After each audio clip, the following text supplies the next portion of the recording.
होना है पास तो चलो हमारे साथ डिप्लोमा थर्ड सेमेस्टर की बात सौरभ सर के साथ। तो नमस्कार दोस्तों, आप सभी का स्वागत है हमारे यूट्यूब चैनल डिप्लोमा लेक्चर में।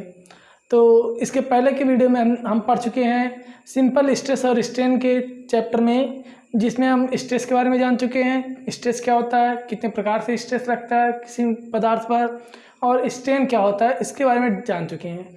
आज जो हमें पढ़ना है वो हमारा टॉपिक है स्ट्रेन। स्ट्रेन के टाइप कौन कौन से हैं उसके बारे में देखना है। तो देखते हैं हमारा स्ट्रेन कितने प्रकार के होते हैं।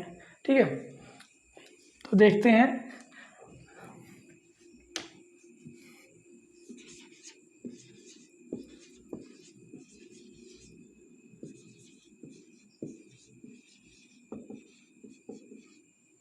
देखते हैं स्ट्रेन हमारे कितने टाइप से होते हैं। ठीक है, पहला जो हमारा स्ट्रेन होता है वो क्या होता है,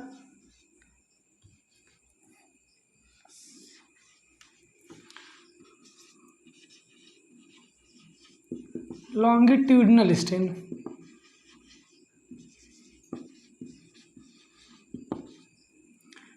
नेक्स्ट जो हमारा आता है दूसरा, वो क्या है, लेटरल स्ट्रेन।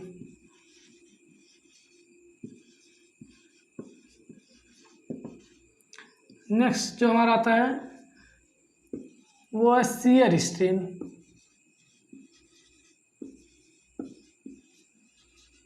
एंड थर्ड जो हमारा आता है वो है हमारा वॉल्यूमेट्रिक स्ट्रेन। फोर्थ जो हमारा आता है वो है वॉल्यूमेट्रिक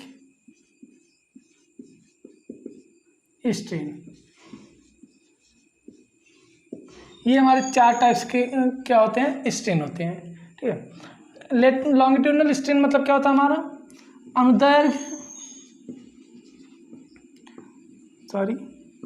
अनुदैर्घ्य विकृति। ये हमारा हो जाता है पार्श्व विकृति।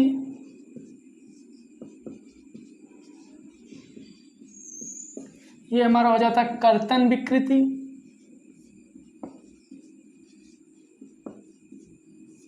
और ये हमारा हो जाता है आयतन विकृति।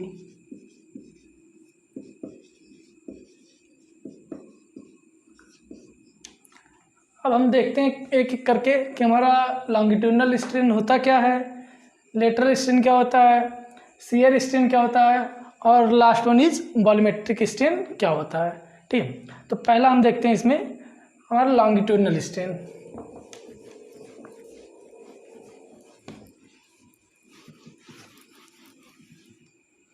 इससे पहला जो हमारा है वो क्या है,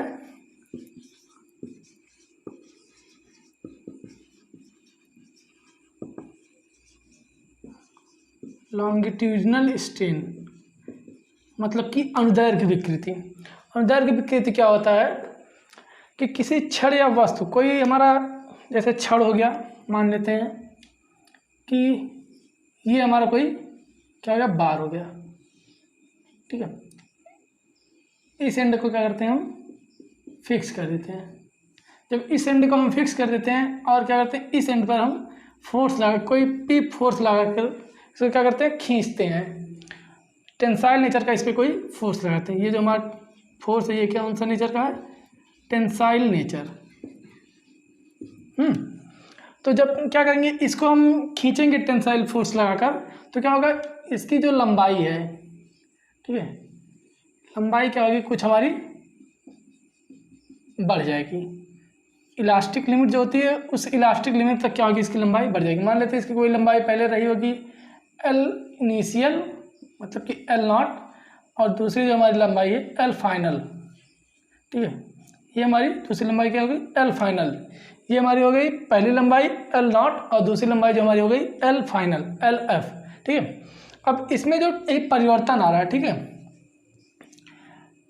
इसमें डिफॉर्मेशन क्या होगा हमारा, डेल्टा एल क्या हो जाएगा हमारा L final minus L initial. ये हमारा डिफॉर्मेशन होता है। लेकिन हमें क्या कह रहा है कि लॉन्गिट्यूडिनल स्ट्रेन अनुदैर्घ्य विकृति मतलब कि किसी वस्तु पर या किसी छड़ पर अनुदैर्घ्य मतलब कि अक्षीय भार लगाने पर, ठीक है, एक्सियल लोड लगाने पर उसकी लंबाई में हुए परिवर्तन को ही क्या कहते हैं, उसकी लंबाई में हुए परिवर्तन और इनिशियल लंबाई के अनुपात को ही, मतलब कि रेशियो को ही, जो हमारा लंबाई में परिवर्तन डेल्टा एल हो रहा है और जो हमारा इनिशियल लेंथ है, इसके दोनों को अनुपात को क्या कहते हैं हम?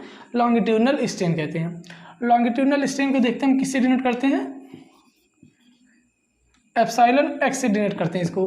और जो हमारा एप्सिलॉन एक्स होता है ये हो जाएगा हमारा L F minus L not upon L not, या फिर इसको हम लिख सकते हैं delta L upon L not. ठीक है, ये हमारा हो जाएगा एप्सिलॉन एक्स इक्वल टू ये हो जाएगा। इसको हम और क्या लिख सकते हैं?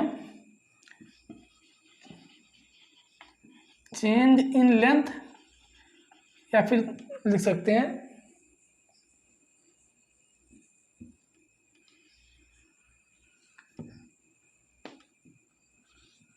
लंबाई की दिशा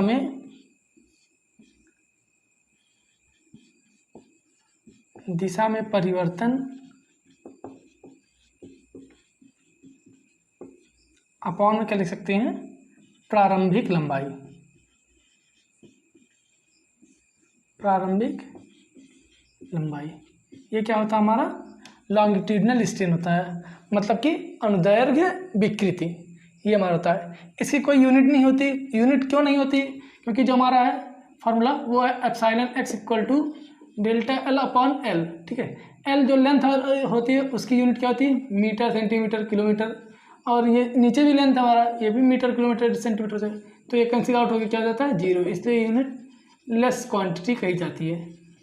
स्ट्रेन हमारी जो होती है वो यूनिट लेस क्वांटिटी होती है। ठीक है, अब हम सेकंड देखते हैं कि हमारा कौन सा स्ट्रेन है। सेकंड जो हमारा है वो है लेटरल स्ट्रेन। देखते हैं लेटरल स्ट्रेन हमारा क्या है।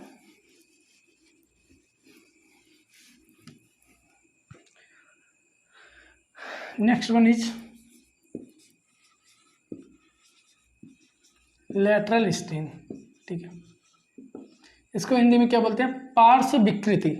मतलब कि जैसे क्या होगा हमारा, कोई बार ले लेते हैं या फिर कोई बार ही ले लेते हैं। ठीक है, ये क्या है? कोई बार या फिर कोई घनाभ हम ले लेते हैं। ठीक है, ये क्या हुआ हमारा? कोई घनाभ हो गया। इसमें जब फोर्स लगाएंगे दोनों साइड से तो क्या होगा? इससे जो लंबाई होगी, जैसे क्या है, ये कोई हमारी बार मान लेते हैं। ठीक है, इसको जब खींचते हैं तो क्या होगा? इसके लेंथ में जो होगा वो लेंथ इसकी बढ़ेगी, लेकिन क्या होगा? इसका जो डायमीटर होगा, ठीक है, इसका जो डायमीटर होगा वो क्या होगा? कम होगा।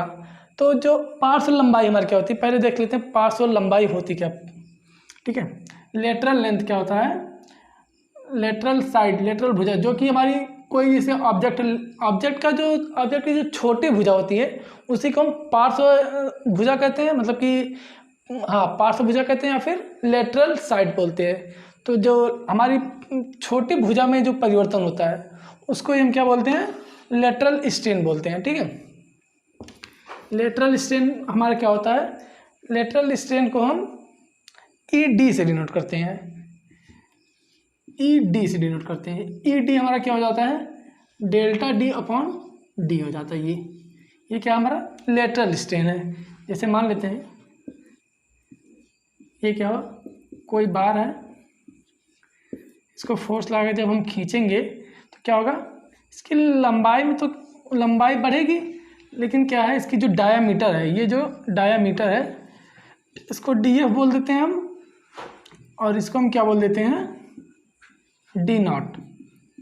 ठीक है, तो ये तो हमारा DL क्या हो जाएगा? डेल्टा L क्या हो जाएगा? DF minus D not. ये हमारा चेंज इन डायमीटर हो गया, और इनिशियल डाया हमारा क्या है? L not. तो इन दोनों के जो इनके और इनके अनुपात को क्या कहते हैं हम? लेटरल स्ट्रेन कहते हैं। ठीक है, ये हमारा हो गया लेटरल स्ट्रेन। अब नेक्स्ट देखते हैं हमारा क्या है, वो हमारा शियर स्ट्रेन है। ठीक है, थर्ड वन इज हमारा है क्या है? Shear strain. Next one is हमारा क्या है? Shear strain. शियर स्ट्रेन क्या होता है हमारा, देख लेते हैं कि किसी वस्तु पर लगे हुए कर्तन बलों के कारण, ठीक है। कर्तन बल कल हमने आपको बताया था, कर्तन बल क्या होता है। जैसे ये हमारा कोई सरफेस है, इसके जो पैरेलल फोर्स कार्य करता है, ठीक है, इसके जो पैरेलल फोर्स कार्य करता है, इसको हम क्या कहते हैं, कर्तन बल कहते हैं। और इस कर्तन बल के कारण, ठीक है, इस कर्तन बल के कारण किसी ऑब्जेक्ट में जो हमारा स्ट्रेन डेवलप होता है या फिर जनरेट होता बोल सकते हैं एक तरह से, उसको हम क्या कहते हैं, शियर स्ट्रेन बोलते हैं। शियर स्ट्रेन का हिंदी क्या होता है हमारा, कर्तन विकृति बोलते हैं इसको, ठीक है, कर्तन विकृति। जैसे मान लेते हैं कोई हमारा ये ऑब्जेक्ट है, इसको क्या करते हैं हम, इसके नीचे वाले एंड को फिक्स कर दिए, और ये हमारा कोई पॉइंट ए हो गया, बी, ये हो गया सी, और ये क्या होगा हमारा डी। ये 4 पॉइंट हमारे हो गए, ठीक है। अब क्या करते हैं हम इस पर शियर फोर्स लगाते हैं। जब ये शियर फोर्स इस पर पी, क्या करते हैं, पी शियर फोर्स लगाएंगे इस पर, तो क्या होगा हमारा, ये कुछ इस शेप में आ जाएगा, ठीक है, ये कुछ इस शेप में हमारा आ जाएगा। ये हमारा फाई, इसको ले लेते हैं और इसको फाई, मतलब कि दोनों जो हमारा जो विकृत दोनों जगह पे होगी, जो हमारा यहाँ से यहाँ तक जाएगा, ये जो जब फोर्स लगाते हैं जितना ये झुकेगा, ये जो हमारा एंड जितना झुकेगा उतना ही ये भी हमारा प्लेन क्या होगा, झुकेगा। मतलब कि दोनों का जो एंगल होगा वो क्या होगा, बराबर होगा, ठीक है। शियर स्ट्रेन को हम किससे डिनोट करते हैं, शियर स्ट्रेन को हम एप्सिलॉन एस से डिनोट करते हैं। इसके पहले हमने क्या बताया था, लेटरल स्ट्रेन को ई डी से बता दिया, सॉरी ये ई डी, ई से भी हम डिनोट करते हैं, लेकिन इसको हम एप्सिलॉन डी से भी डिनोट कर सकते हैं, ठीक है। इसको आप याद रखिएगा। शियर स्ट्रेन जो हमारा होता है क्या कहते हैं, एप्सिलॉन एस। एप्सिलॉन एस क्या होता है, ये हमारा क्या होता है, tan फाई के बराबर हो जाता है। क्या होता है, tan फाई के बराबर हो जाता है। tan फाई के बराबर कैसे होगा, इसको हम देख लेते हैं, ठीक।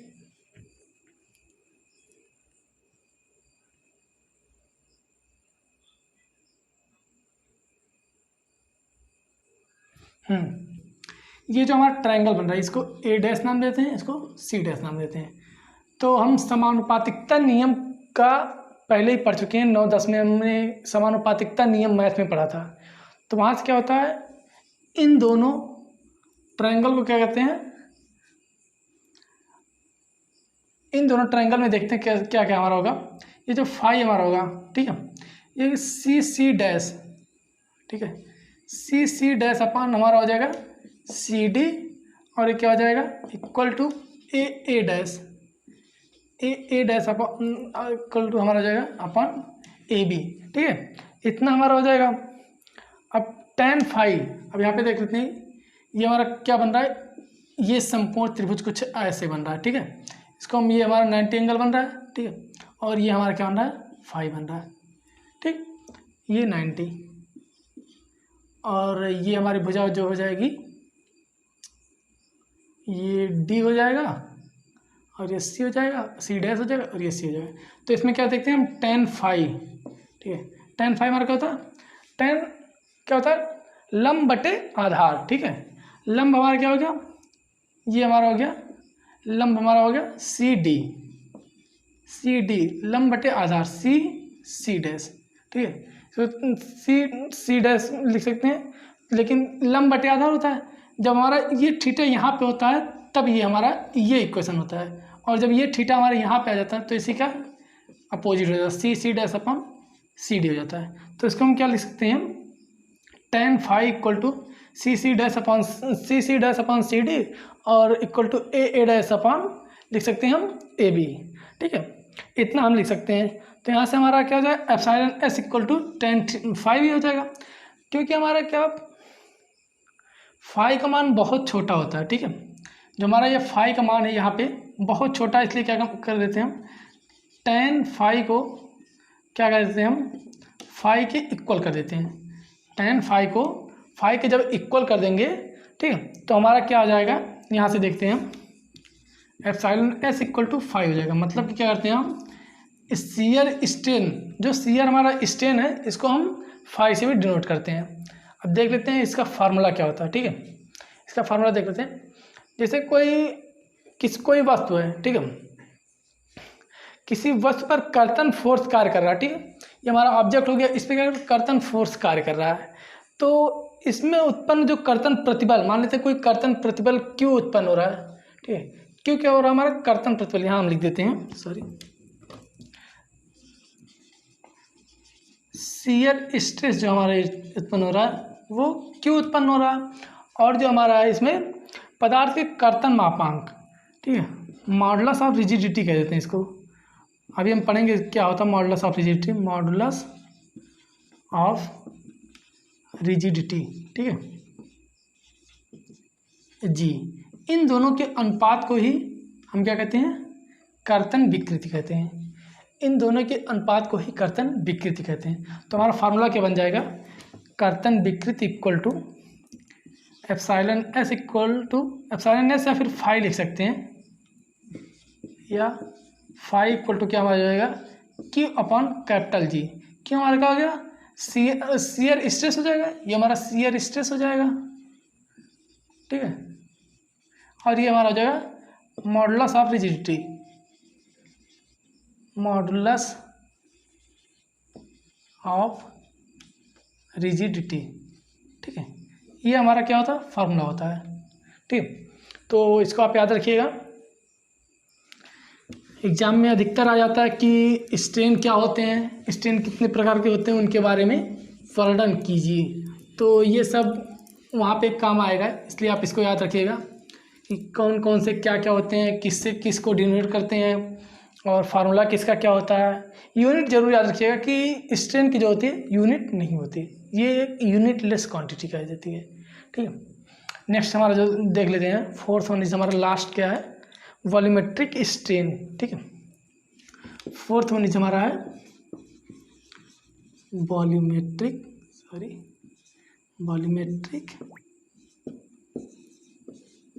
स्ट्रेन। ठीक है, इसको हिंदी में क्या बोलते हैं हम, आयतन विकृति।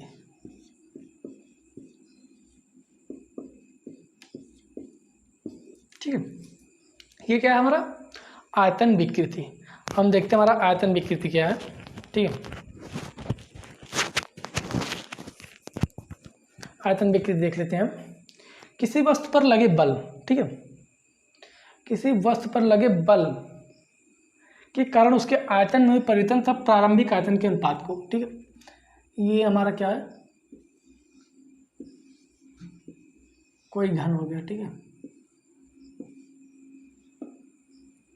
ये हमारा क्या होगा, कोई घन हो गया, इस पर फोर्स लग रहा है, ये कर रहा है फोर्स कार्य कर रहा है चारों तरफ से। हमारी तीन एक्सिस होती है। ठीक है, तीन एक्सिस हमारी होती है। पहली कौन सी एक्सिस होती है, ये हमारी कौन सी एक्सिस होती है, एक्स एक्सिस कही जाती है। ये हमारी कौन सी एक्सिस होती है, वाई एक्सिस कही जाती है। और ये जो हमारी होती है ये जेड एक्सिस कही जाती है। मतलब कि एक्स एक्सिस में काम कर रहा है एक्स, और ये एक्स डैश, ये वाई एक्सिस हो गई, वो वाई डैश एक्सिस हो गई, ये हमारी क्या हुई, जेड एक्सिस हो गई, और ये हमारी क्या हुई, जेड डैश एक्सिस हो गई। ठीक है, ये हमारी एक्सिस कार्य कर रही है कोई वस्तु पर। ठीक है, ये इतने फोर्स हमारे कार्य कर रहे हैं।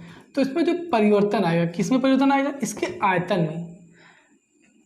ये जो हमारा ऑब्जेक्ट है, ठीक है, इस ऑब्जेक्ट के आयतन में जो परिवर्तन आएगा। ठीक है, मान लेते हैं ये जेड डैश रहेगा, मान लेते हैं कि हमारे इसके आयतन में क्या परिवर्तन आ रहा है, डेल्टा भी परिवर्तन आ रहा है इसके ऑब्जेक्ट में। क्या, कब, जब इस पर हम फोर्स लगाते हैं। इस पर जब फोर्स लगाएंगे तो इसमें कौन सा परिवर्तन आएगा, आयतन परिवर्तन आएगा।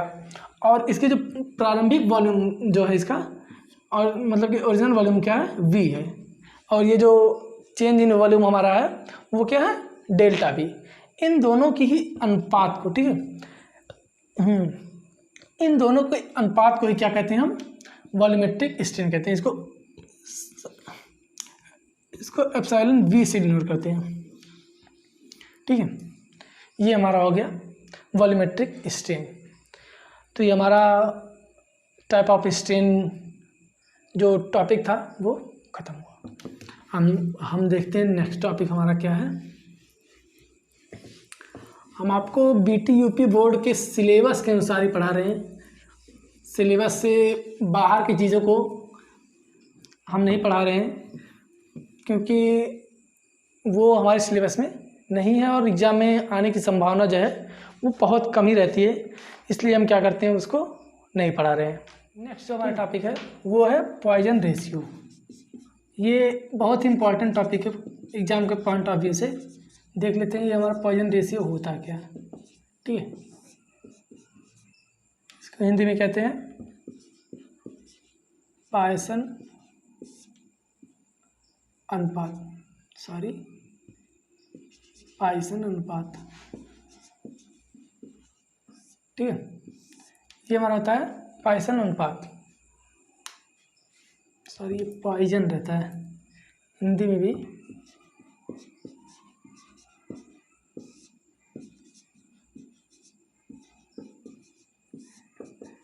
ठीक है, देख लेते हैं इसका डेफिनेशन क्या है। इसका जो डेफिनेशन कहा जाता है, कहते हैं कि relation between lateral strain and longitudinal strain. हमने भी पढ़ा लेटरल स्ट्रेन क्या होता है, लॉन्गिट्यूडनल स्ट्रेन क्या होता है, वॉल्यूमेट्रिक स्ट्रेन क्या होता है, और हमारा शियर स्ट्रेन क्या होता है। ठीक है, तो ये जो पॉइजन रेशियो क्या कहता है कि रिलेशन बिटवीन, ठीक है, lateral strain and longitudinal strain, जो हमारा पार्श्व विकृति है और जो क्या है अनुदैर्घ्य विकृति, इन दोनों के अनुपात को हम क्या कहते हैं, पॉइजन रेशियो कहते हैं। तो देख लेते हैं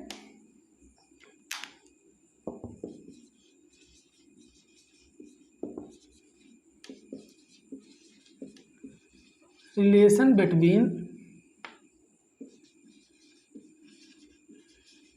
लेटरल स्ट्रेन एंड क्या होता है, longitudinal strain.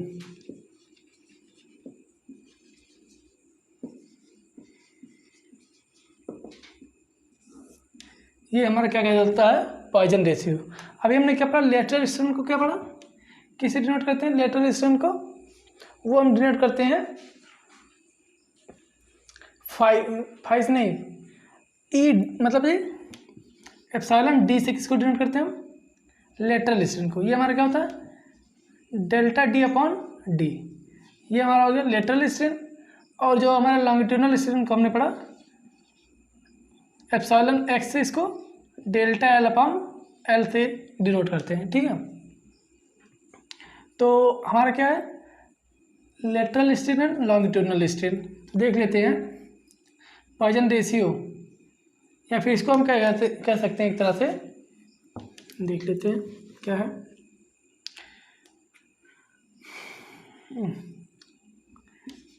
Lateral strain is directly proportional to longitudinal strain.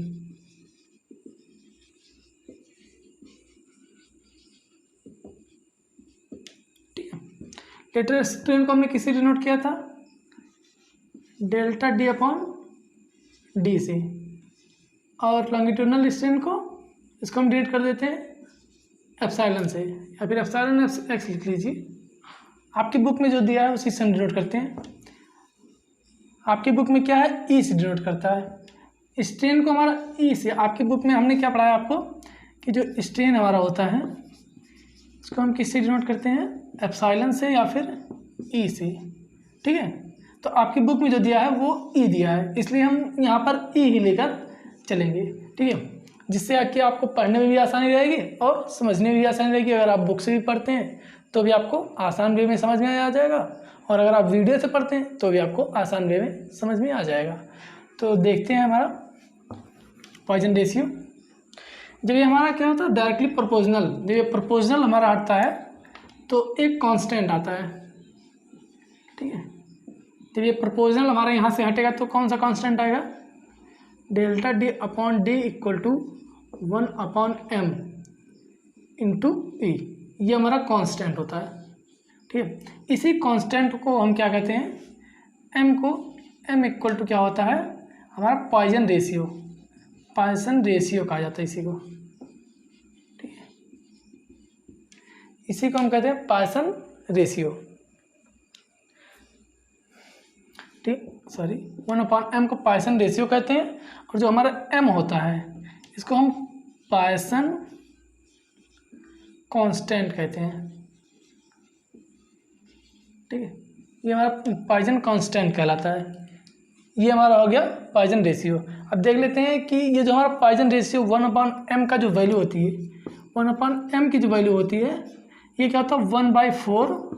ठीक है, ये जो हमारा था 1/4 एंड 1/3 के बीच में हमेशा लाई करेगा। इससे कभी भी इन दोनों से ना कम ना ज़्यादा, इन दोनों के बीच में ही हमारा पॉइसन रेशियो की जो वैल्यू होती है वो आती रहती है। ठीक है, अधिकतर धातुओं के लिए किसी कंडीशन में हो सकता है कि एक आध दो कंडीशन में चेंज हो जाए, मतलब कि इससे कम या ज़्यादा आ जाए, लेकिन ज़्यादातर कंडीशन में क्या देखने को मिलता है कि जो पॉइसन रेशियो की वैल्यू जो होती है हमारी 1/4 एंड 1/3 के मध्य में ही लाई करती है। ये हमारा हो गया पॉइसन रेशियो। ये पॉइंट के मतलब कि एग्जाम के पॉइंट ऑफ व्यू से इम्पॉर्टेंट टॉपिक है, इसलिए आप इसको अच्छे से पढ़ लीजिएगा। ठीक है, ये हमारा हो गया पॉइसन रेशियो। अब हम देखते हैं नेक्स्ट टॉपिक हमारा क्या है, मॉडुलस ऑफ इलास्टिसिटी। ठीक है, पहले हुक्स लॉ हम देख लेते हैं क्या है, फिर इसके बाद हम चलते हैं मॉडुलस ऑफ इलास्टिसिटी पर। ठीक है,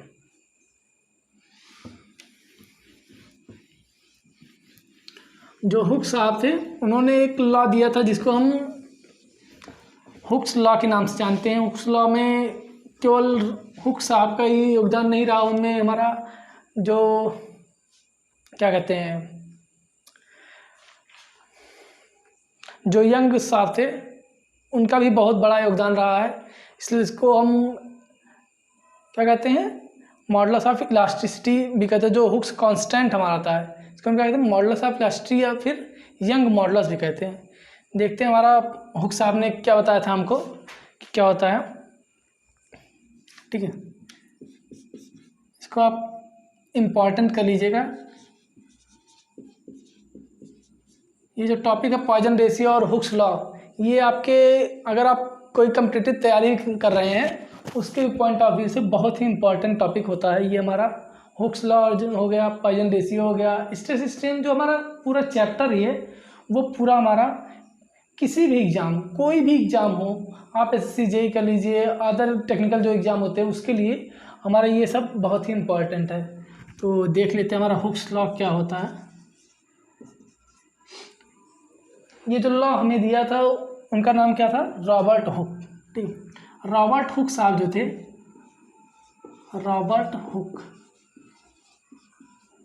रॉबर्ट हुक साहब ने क्या दिया, हमें हुक्स लॉ दिया था, जिसके अनुसार क्या कहते हैं हम, इस नियम के अनुसार प्रत्यास्था सीमा जो इलास्टिक लिमिट होती है। ठीक, हमने इलास्टिसिटी आपको पढ़ा दिया था, जो इलास्टिक लिमिट होती है। ठीक है, इलास्टिक लिमिट क्या होती है ये भी हम बता देते हैं आपको कि कोई जैसे कोई पदार्थ है, जितनी सख्त मतलब कि जितना फोर्स वह सहन कर सकता है और जिस लास्ट पॉइंट पे वो जाके क्या होता है फ्रैक्चर हो जाता है, मतलब कि टूट जाता है, वही उसकी इलास्टिक लिमिट कही जाती है। ठीक है, तो इलास्टिक लिमिट के अंदर क्या होता है हमारा, हुक साहब ने क्या बताया, जो हमारा इलास्टिक लिमिट होता है उसके अंदर हमारा क्या होता है, जो स्ट्रेस होता है। ठीक है, जो हमारा स्ट्रेस होता है वो क्या होता है डायरेक्टली प्रोपोर्शनल किसके होता है, स्ट्रेन के। ठीक है, स्ट्रेस हमारा डायरेक्टली प्रोपोर्शनल होता है स्ट्रेन के। स्ट्रेस को हम किससे डिनोट करते हैं, P से डिनोट करते हैं, स्मॉल p से डिनोट करते हैं। ठीक है, और हमारा स्ट्रेन है इसको हम मतलब कि एप्सिलॉन चाहे लिख लें चाहे E लिख लें, आपकी बुक में E दिया तो हम E से भी कर देते हैं। ठीक है, ये इसको स्मॉल करते हैं। ठीक है, ये हमारा स्मॉल p है, स्ट्रेस इससे मतलब कि स्ट्रेस को P से डिनोट करते हैं और स्ट्रेन को E से डिनोट करते हैं। तो हुक साहब ने बताया कि जो हमारा इलास्टिक लिमिट के अंदर जो स्ट्रेस, कोई भी स्ट्रेस होगा किसी वस्तु पर जो स्ट्रेस कार्य कर रहा है, उस वस्तु में जो जनरेट होता है स्ट्रेन, उसके कांस्टेंट मतलब कि क्या होता है डायरेक्टली प्रोपोर्शनल होता है। ठीक है, तो ये हमारा हो गया P डायरेक्टली प्रोपोर्शनल E। अब ये जो हमारा मतलब कि डायरेक्टली प्रोपोर्शनल का साइन जो है, इसको हटाने के लिए क्या करते हैं हम, एक हमारे पास कांस्टेंट आता है जिसको हम E से डिनोट करते हैं, कैपिटल E से। ये हमारा P equal to capital E into small e। ठीक है, यहाँ से हम क्या लिख सकते हैं इसको, capital E equal to small p upon small e, ये हमारा हो गया। यहाँ पे e जो हमारा होता है इसको हम हुक्स कांस्टेंट बोल देते हैं, कांस्टेंट, या फिर बोल देते हैं इसको हम modulus of elasticity, modulus of elasticity, प्रत्यास्थता मापांक या फिर हुक्स स्थिरांक। ठीक है, ये हमारा हो गया हुक्स लॉ क्या होता है। अब जो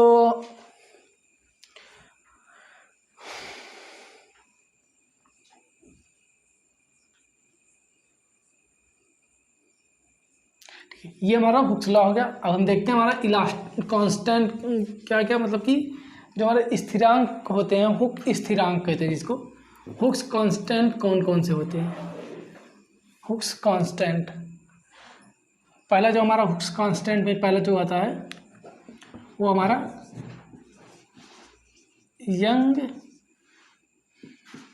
यंग्स मॉडुलस।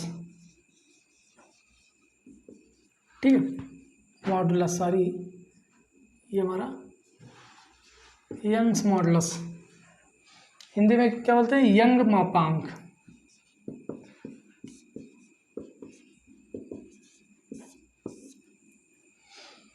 यंग मापांक क्या होता है?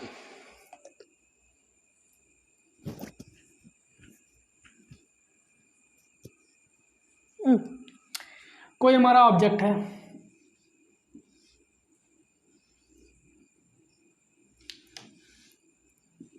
ये क्या हमारा कोई ऑब्जेक्ट है, इस एंड को हम क्या करते हैं? फिक्स कर देते हैं, इस पर क्या करते हैं कि पी फोर्स लगाते हैं। ठीक है, इस पी फोर्स के कारण जो डायरेक्ट स्ट्रेस इसमें जनरेट होता है, कौन सा स्ट्रेस? Direct stress. इसमें जो डायरेक्ट स्ट्रेस जनरेट होता है, और क्या होता है हमारा, जो लंबाई में विकृति जनरेट होती है। ठीक है, जब इससे फोर्स लगेगा इस पर स्ट्रेस और स्ट्रेन दोनों जनरेट होगा, जाहिर सी बात है। और जो डायरेक्ट स्ट्रेस जनरेट होता है और जो इसमें विकृति होगी, ठीक है, लंबाई में कुछ चेंजिंग आएगी भाई इसमें जो लगाया तो इसके अनुपात में क्या होता है? Change in length, change in length, ये क्या कहा जाता है हमारा? इसे को हम कहते हैं यंग मॉडुलस, या फिर वाई, या फिर इसको क्या कहते हैं? ई से डिनोट करते हैं, रिप्रेजेंट करते हैं कैपिटल ई से या फिर कैपिटल वाई से। ये direct stress upon change in length, ये हमारा क्या कहलाता है? Young modulus. ठीक है, इसको हम equal to small P upon capital small E भी लिख सकते हैं। ये हमारा यंग मॉडुलस कहा जाता है। इसकी जो यूनिट होती है ये भी देख लेते हैं। ठीक है, यूनिट क्या होती है? यूनिट हमारे न्यूटन पर mm स्क्वायर। यूनिट हम कहाँ से निकालते हैं? जो स्ट्रेस हमारा होता है, स्ट्रेस की यूनिट क्या होती है? न्यूटन पर mm स्क्वायर या फिर किलोमीटर पर मीटर स्क्वायर, और चेंज इन लेंथ। ठीक है, चेंज इन लेंथ हमारा क्या हो जाता है इसमें हमारा?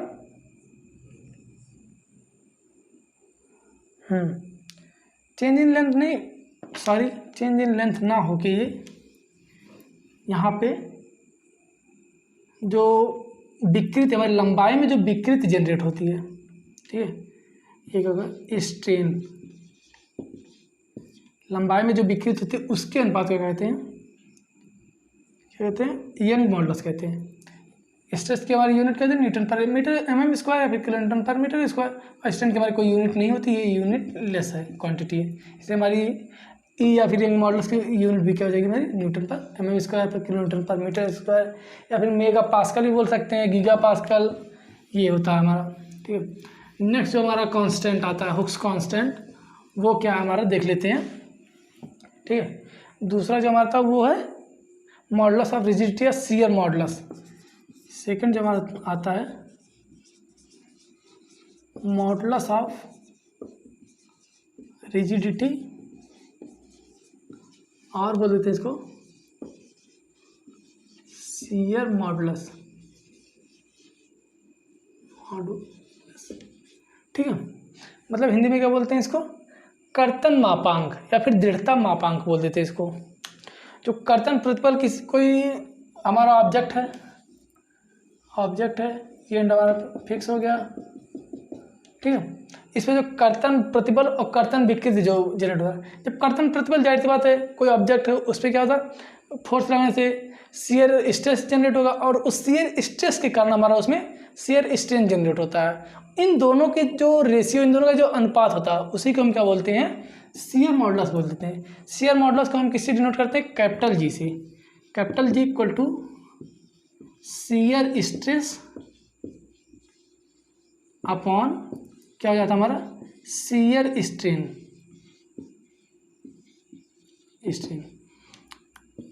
कैपिटल जी इक्वल टू हमारा क्या हो जाता है, शियर स्ट्रेस को हम क्यों से डिनोट करते हैं, इसको हम पहले चैप्टर में मतलब कि पहले लेक्चर में पढ़ चुके हैं। और शियर स्ट्रेन को हम किससे डिनोट करते हैं, फाई से, ठीक है। तो हमारा क्या हो जाएगा, क्यू अपॉन फाई, ये निकल के हमारा जाता है शियर मॉडुलस या मॉडुलस ऑफ रिजिडिटी, ठीक है। ये हमारा हो गया सेकंड। अब जो नेक्स्ट हमारा हुक्स कांस्टेंट आता है उसको भी देख लेते हैं।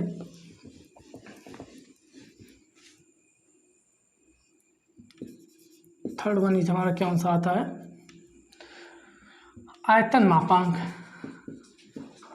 आयतन मापांक इंग्लिश में क्या बोलते हैं इसको, bulk modulus. Bulk modulus, bulk modulus, ठीक है, मॉडुलस। ये हमारा लास्ट टॉपिक है आज का, देख लेते हैं। कोई जो हमारा ऑब्जेक्ट है, ठीक है, कोई भी ऑब्जेक्ट है, मान लेते हैं ये हमारा कोई ऑब्जेक्ट है, इसका ये एंड हमारा क्या है, फ्री है, ठीक है। इसमें हम क्या करते हैं, फोर्स लगाते हैं। ये हमारा ऑब्जेक्ट हमारा ये मान लेते हैं, ये कोई ऑब्जेक्ट है, ठीक है। इस ऑब्जेक्ट पर जब हम फोर्स लगाते हैं,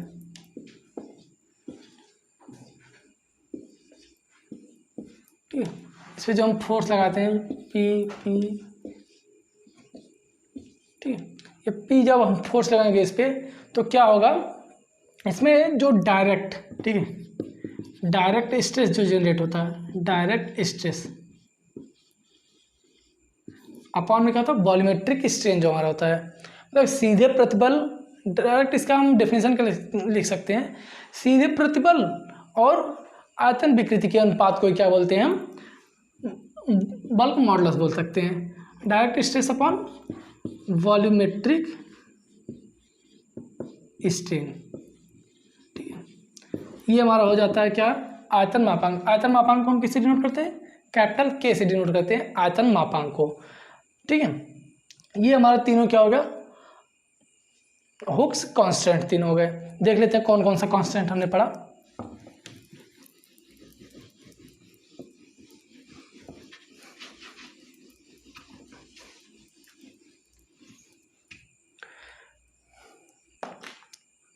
फर्स्ट वन हमने क्या पढ़ा, यंग मॉडुलस या मॉडुलस ऑफ इलास्टिसिटी। इसको कैसे डिनोट करते हैं, वाई से या कैपिटल वाई से या कैपिटल ई से। कैपिटल ई इक्वल टू क्या होता है हमारा, स्ट्रेस अपॉन स्ट्रेन, कैपिटल मतलब स्मॉल पी अपॉन स्मॉल ई। नेक्स्ट वन हमने क्या पढ़ा, शियर मॉडुलस, शियर मॉडुलस और modulus of rigidity, modulus of rigidity. इसको किससे डिनोट करते हैं, कैपिटल जी से, ठीक। कैपिटल जी इक्वल टू हमने क्या पढ़ा, क्यू अपॉन फाई। मतलब कि क्या ये हमारा क्या हो गया, ये हमारा हो गया शियर स्ट्रेस और ये हमारा हो गया शियर स्ट्रेन। और थर्ड वन इज हमने क्या पढ़ा लास्ट में, वॉल्यूमेट्रिक, मतलब कि वॉल्यूमेट्रिक नहीं, बल्क मॉडुलस, बल्क मॉडुलस, आयतन मापांक, बल्क मॉडुलस। बल्क मॉडुलस को हमने किससे डिनोट किया, कैपिटल के से। कैपिटल के इक्वल टू हमने क्या पढ़ा, डायरेक्ट स्ट्रेस अपॉन में क्या पढ़ा हमने, डायरेक्ट स्ट्रेस अपॉन में वॉल्यूमेट्रिक, डायरेक्ट स्ट्रेस अपॉन में वॉल्यूमेट्रिक स्ट्रेन पढ़ा। ये हमारे क्या है, तीनों कांस्टेंट है। तो आज के लिए बस इतना ही, मिलते हैं नेक्स्ट वीडियो में। नेक्स्ट वीडियो में हमें क्या क्या पढ़ना है देख लेते हैं, थोड़ा सा ओवरव्यू हम। नेक्स्ट वीडियो में जो हमको पढ़ना है वो क्या है, तीनों ये जो कांस्टेंट है इनके रिलेशन के बारे में पढ़ना है, इनमें संबंध क्या है, ठीक है, उस संबंध के बारे में हमको पढ़ना है। रिलेशन बिटवीन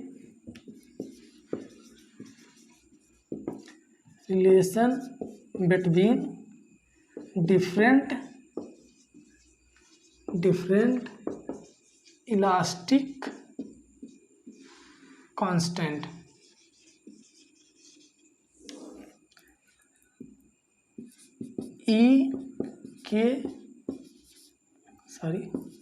एंड जी के रिलेशन के बारे में पढ़ना कि इन सब में संबंध क्या है।